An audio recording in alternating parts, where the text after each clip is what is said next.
الحمد لله رب العالمين والصلاة والسلام على أشرف الأنبياء والمرسلين أما بعد فمن توحيد الله جل جلاله اللهن عندك ما أدرقنا توحيد كما رقاقت وسط التفكير في آيات الله الله ተአምራቶች አላህ እንግዲህ ብዙ ተአምራቶች በሰማያት በመሬት አሉት በተአምራቶቹ በማስተንተን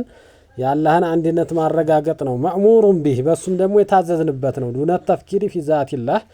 ስለ አላህ ዛት ስለ አላህ ሁኔታ አላህን ዛቱን ከማስተንተን ይልቅ አላህን መخلوቃት እሱ የፈጠራቸው በሰማያት በመሬት ማስተንተን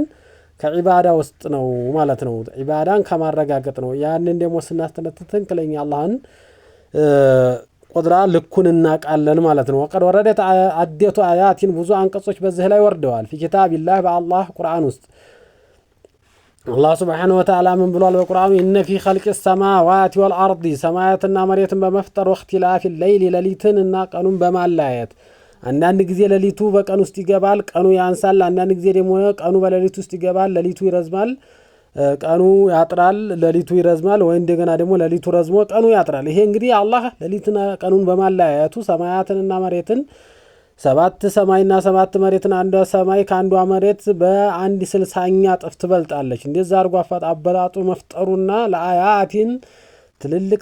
ትልቅ ተአምር አለበት ለኡሊል አልባብ ለአምሮ ባልተቤቶች አምሮ ትክክለኛ አቀልና አምሮ ማስተንተን ላላቸው ነው ዝም ብሎ በመሃይነት ውስጥ ለሰመጡት ሳይሆን አላህን በደንብ አርገው ላስተነተኑና ላወቁ የሱ የፈጠረውን ነገር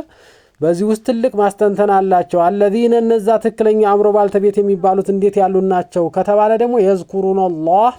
አላህን እኮ የሚያወሱት ናቸው ቂያመን ቆመው ሲንቀሳቀሱም ተስቢህ ተቅዲስ ያደረጉ ሱብሃንአላህ አልহামዱሊላህ ያሉ አላህን የሚያስታውሱ ናቸው ወቁዑደን ሲቀመጡም አላህን ያስታወሱ ተዝኪር የሚያደርጉ ናቸው ሱብሃንአላህ አልহামዱሊላህ ያሉ ሶላትም እየሰገዱ ሊሆን ይችላሉ ሲቀመጡም ሲነሱም እንግዲህም አላህን የሚያስታውሱ ናቸው وعلى جنوبهم ሲቆሙና ሲቀመጡ ብቻ ሳይሆን በጎናቸውም በተኙ ሰዓት አላህን አስታውሰው አላህን استغفارና ተውበት የሚያደርጉ ናቸው ወየተፈከሩና የሚያስተነቱ ናቸው ኸልቅ السماوات አላህ እኮ ሰማያትን እንዴት አርጎ እንደፈጠረና ወልአርድ መሬትን እንዴት አርጎ እንደፈጠራቸው የሱን ትላልቅ ተአምራቶች እያስተነተኑ ወደሱ የሚመለሱ ናቸው ይሄ ደግሞ ትክክለኛ ኢባደነትን የሚያመጣ ስለሆነ ማለት ነው ومنها ተዙ ተማስተንተን ውስጥ አላህ Subhanahu Wa Ta'ala ምን ብሏል قل انظروا ተመልከቱ ብለህ በላቸው አላህን እንዲያውቁና ወደ አላህ እንዲመለሱ ማዛ في السماوات والارض በሰማያትና በመሬት ውስጥ ያለውን ነገር አስተንትኑና ወደ አላህ ተመለሱ ብለህ በላቸው ويقول جل شأنه الله سبحانه وتعالى هون من إلال وكأين بزون من آية كتأمرات وشكوست بزونات في السماوات بسماوات استيالوتم والأرض بمريت استيالو ترارا وشلقوش بزونا غير فترات وتأمرات وشوست بزونات يمرون عليها يسول جيش بس على يالفالو وهم جن الناس عنها تصا معرضون يزورون يما استلتنوا سيهونوا ما يجنزبوه يعني فتروا لمن دينو يعني فتروا لمن دينو ሰማያት መሬትን የፈጠረው ለምንድን ነው ኢላ ሊያዕቡዱ መሆኑን እሱ ለመገዛት እንጂ ለሌላ አይደለም የተፈጠረው ግን ይሄንን ተታው ከዚህ የዘነጉ ሲሆኑ በመሬትም በሰማይም ይንቀሳቀሳሉ ላይ ፈቀደላቸው فقال نبي عليه الصلاه والسلام هذا قالوا እችን ቁርአን አንቀጽ ከቀሩ በኋላ ወይሉን ወየውላቸው لمن قرأها لقرات ولم يتفكر فيها